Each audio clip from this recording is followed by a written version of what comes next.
Good morning and welcome to First Sip by Draft for Upside. I am Brewery Mark. Joining me today is Danger Cole. How are you, my friend? I'm doing good. Your job interviews are heating up. That's exciting. Yeah, hopefully I land one so I can make my house payment. Hopefully you don't land one because if you and Chris are both employed, we may have to cancel our morning show, and Easy Kill would be sad and not live through vicariously me drinking all day. Yeah, Yeah, that's true. he would be so sad. So sad. So, man, I thought that we were getting kind of degenerate when we kind of took on the AAF gambling, but that actually turned out to be fairly mainstream. But today, buddy, I'm going to talk DFS spring training. I think it doesn't get much more degenerate than that. Hey, I'm all for it. I'm trying to learn this whole fantasy baseball, DFS baseball thing. So Nice. the Well, more I'll you go the more you talk about it, the better. for sure, man. I'll go through kind of the basics. Today's really the first day I sat down and did some studying of the lineups and everything for DFS. So I'll kind of go through my process with you. I know Chris has his own, but he's not here, so you get mine instead.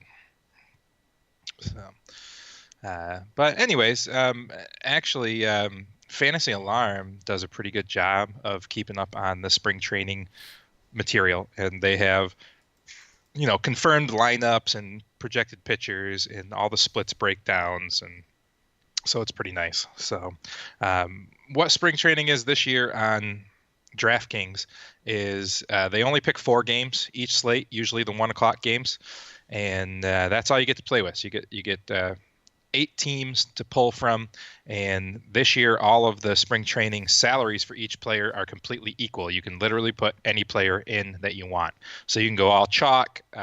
You can go contrarian and play guys that aren't as big named. There's a lot of ways to go in between. So basically it's just looking at potential and looking at the game stacks you want to throw together, and figuring out which pitchers to target, and not worrying about salary, which is a little strange, but it's fun to start your progression. Yeah, I noticed that today. I quickly built a lineup based on your and Chris's discussion. So Nice. I threw one in. I had $1 left over from the weekend, so I threw it in. Fantastic, man.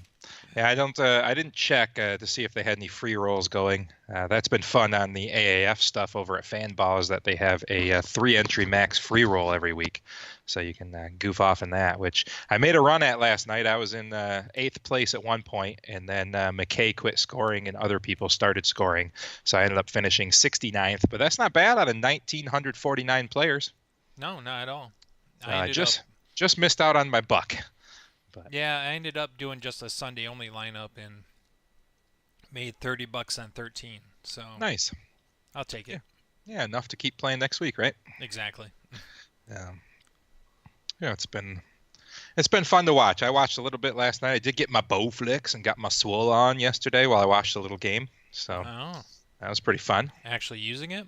Yeah, man, I've used it every day but one since I set it up. So if anything at all, I go down and get a good 10-15 minute aerobic rowing in just to get the heart rate up a little bit. So it's been entertaining. I've been having a ball. That's good. So let's take a quick look here. So today's spring training games, um, there's only 4 they're showing. So I will go through those real quick. It'll be Pittsburgh at Atlanta. It'll be Tampa Bay at Philadelphia. It'll be Washington at St. Louis. And it'll be the New York Mets at the Houston Astros. So those are the 4 games we have to look at. The first thing you kind of look at is see who's pitching today. Now you got 3 big studs on the mound. You got Scherzer, you got Blake Snell, and you got my man Flaherty.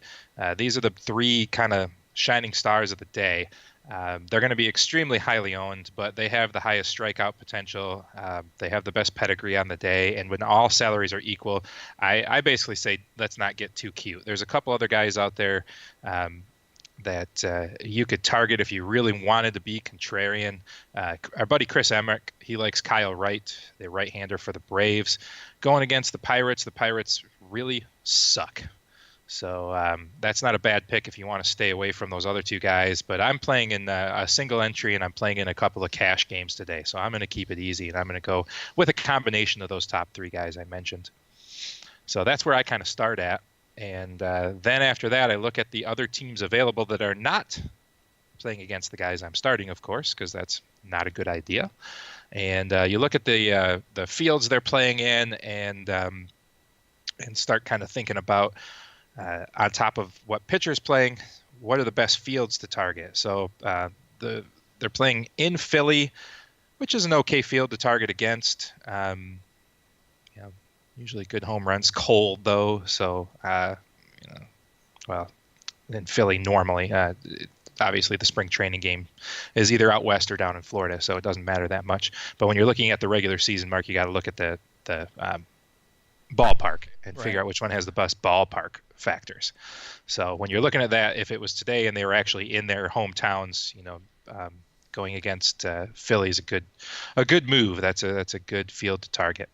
But they are pitching. They are going against Blake Snell, though, so we don't worry about too many guys on the Phillies. If you want to go contrarian, of course, Segura and Harper, right in the middle of that order, are pretty solid, and JT Realmuto, of course, so batting 2, 3, 4.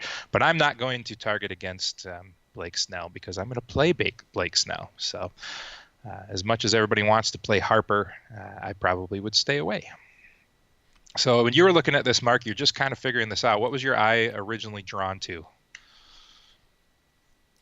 I really was just going off of your guys' discussion, so I was kind of just following along with what you and Chris were discussing. So Sure. like I threw Peacock in as a pitcher. Sure.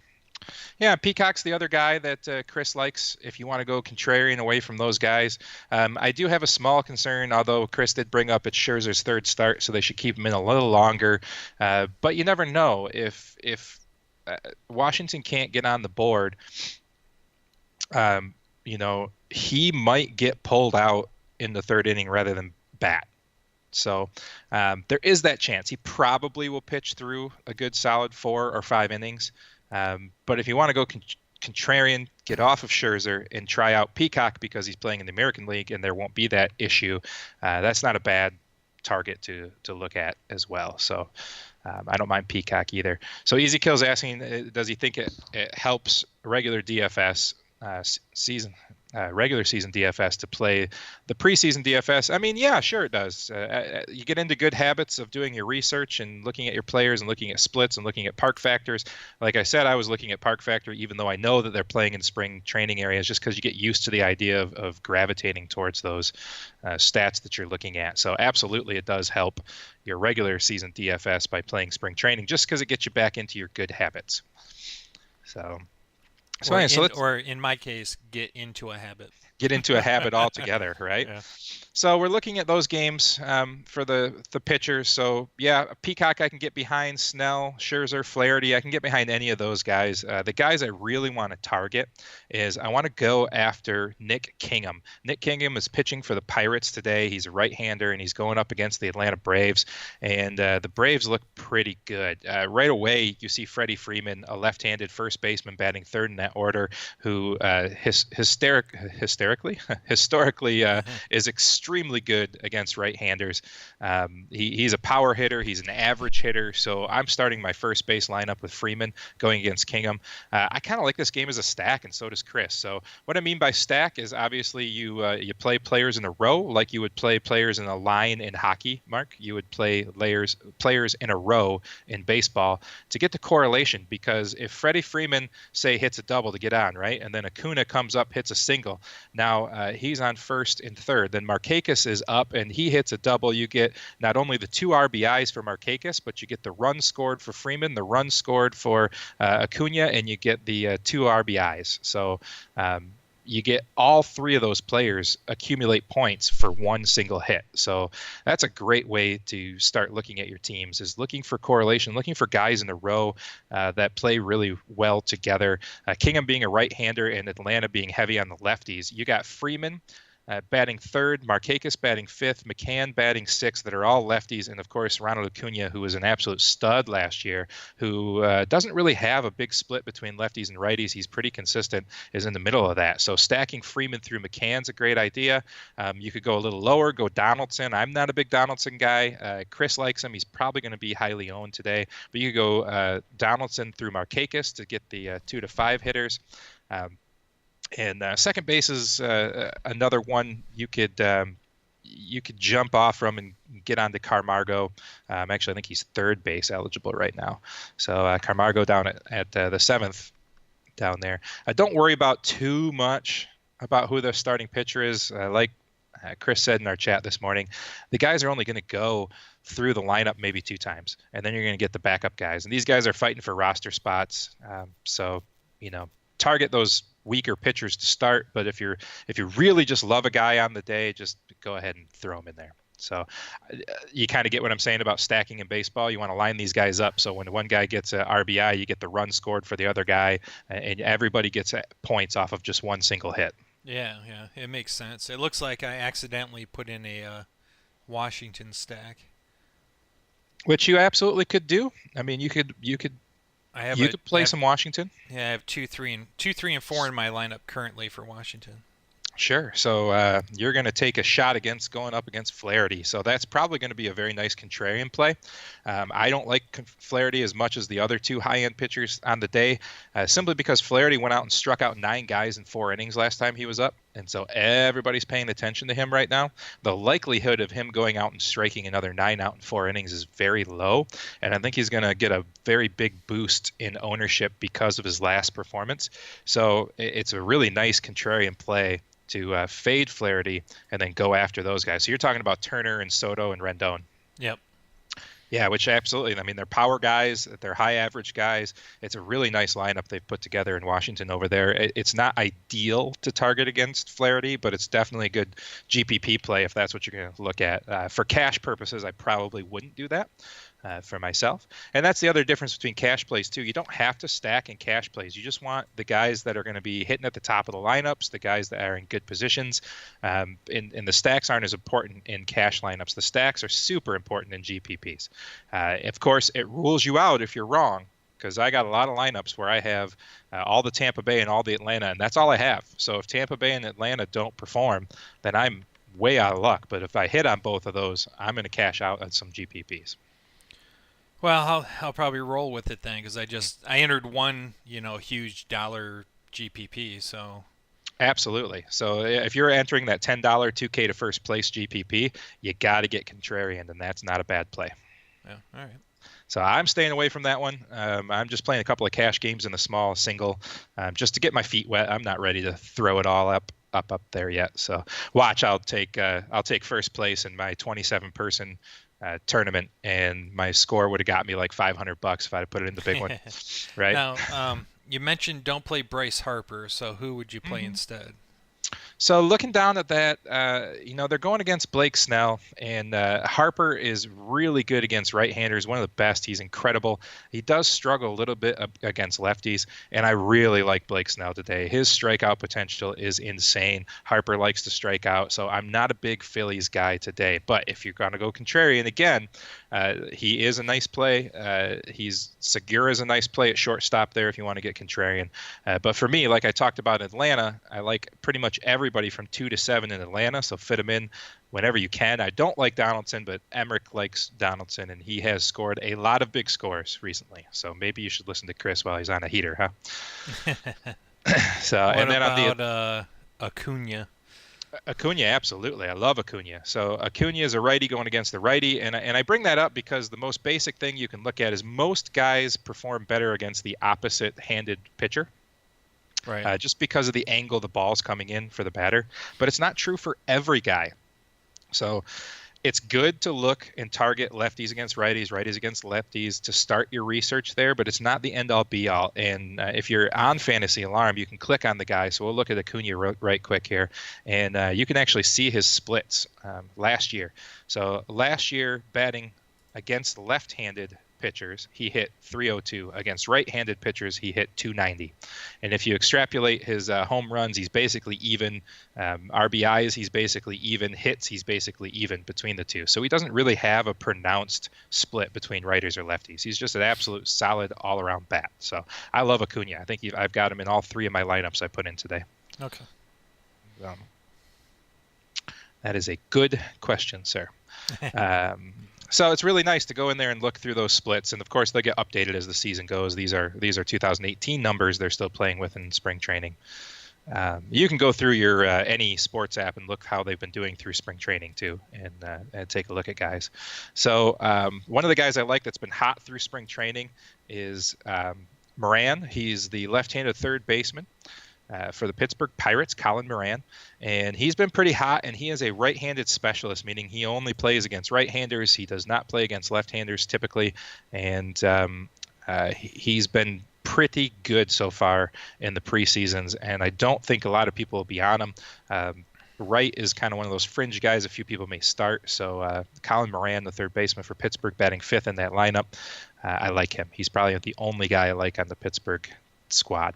Let's go down here and find my Tampa Bay Rays. So I like Rays a lot because Vince Velasquez is a guy who can just go on an absolute dumpster fire run.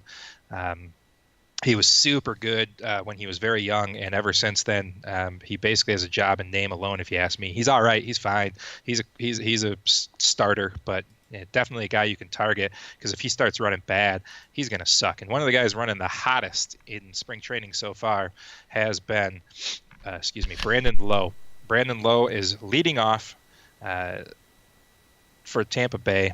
And he's probably, Chris and I, is the guy that we agreed on. He's an absolute lock in our lineups. He's just on fire in spring training, and he's a lefty leading off against Vince Velasquez. So Brandon Lowe, second base, absolutely lock and loaded for today's spring training DFS. And the guy right behind him is my favorite shortstop on the day, Willie Adames.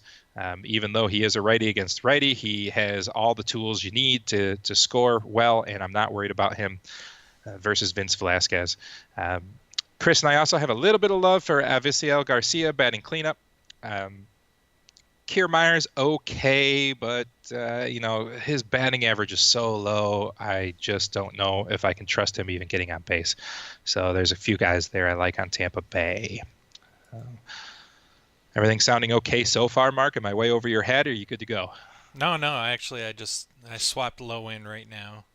Mm-hmm. So nice. Yeah, Lowe's kind of our lock of the day. He's a name, unless you've been paying attention to spring training, that you probably don't know all that well. So if there's a lot of degenerate gamblers out there just throwing in name brand names into their lineups, it's a nice way to get away from guys like, you might see some players trying to play Cano in their lineup, Kingery in their lineup. So it's not a bad play to be because he's been absolutely dominant in spring training so far, and he's not a household name. So I do have a question about scoring, so I don't know if you want to finish your game-by-games first, or... No, that's pretty much it. I mean, there's a few guys I like out there, like Brandon Nimmo leading off against Peacock. So I'm playing against Peacock today. I know Chris likes him a lot, and he's probably going to take a step forward for Houston this year. But Brandon Nimmo is just a very talented dude for the Mets, so I like him a lot. And Cano, if you want to get him in there, and Conforto even. They basically, the 1 through 4 hitters are all lefties going against Peacock as a right-hander.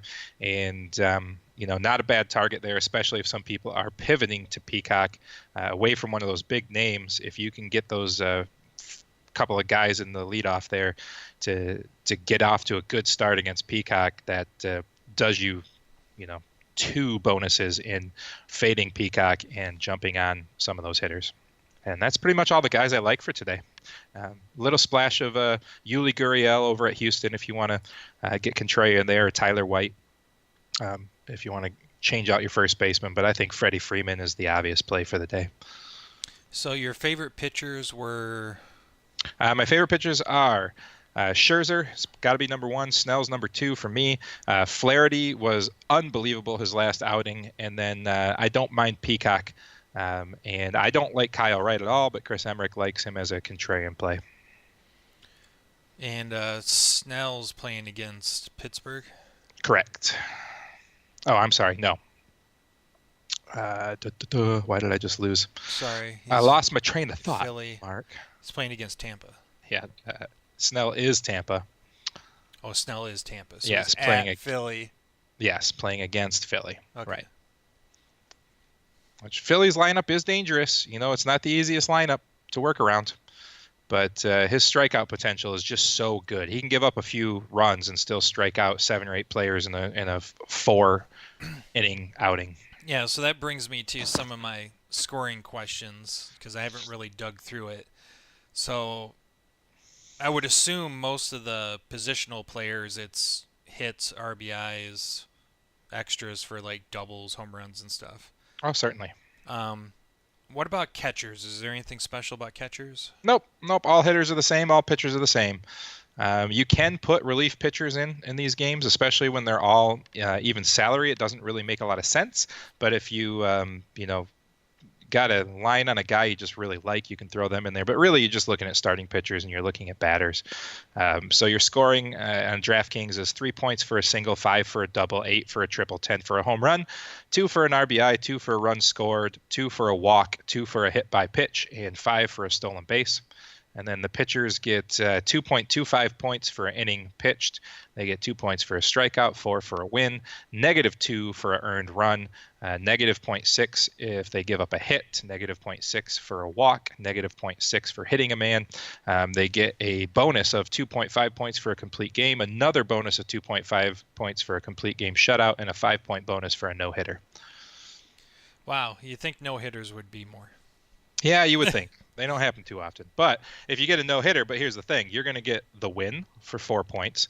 You're going to get 9 times 2.25 for inning pitched. You're going to get 2.5 points for a complete game, 2.5 points for a complete game shutout, and another 5 points for the no-hitter. So you're going to dominate if you get a pitcher into a no-hitter. Got it. And that's not even including, strikeouts. So it's going to absolutely crush. So the guys that we like again for DFS today, if you like it, let me see, bring up my guys here. If you're playing today with us, here are the guys that I really, really like today. I'm going to go with any batter 2 through 7 in Atlanta. Fit them in where you will. My least favorite guys are probably McCann and Donaldson, although this is the time to play Brian McCann. He's batting 6th in the lineup. He's ancient, but he's fresh and isn't wore out from the season yet, and he's going up against a weak righty. So I like McCann. McCann's a threat to hit a home run anytime. My favorite other catcher is probably going to be Zunino.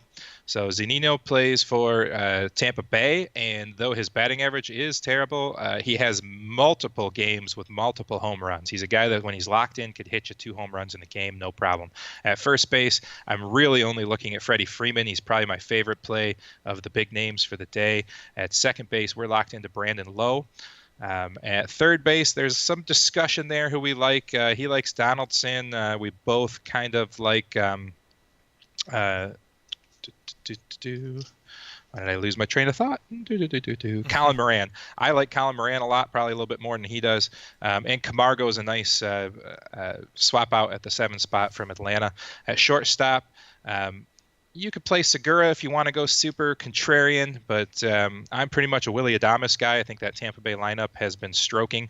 I like that guy a lot. And outfield, all kinds of guys in outfield. I really like the outfield from Atlanta with Acuna, Markakis.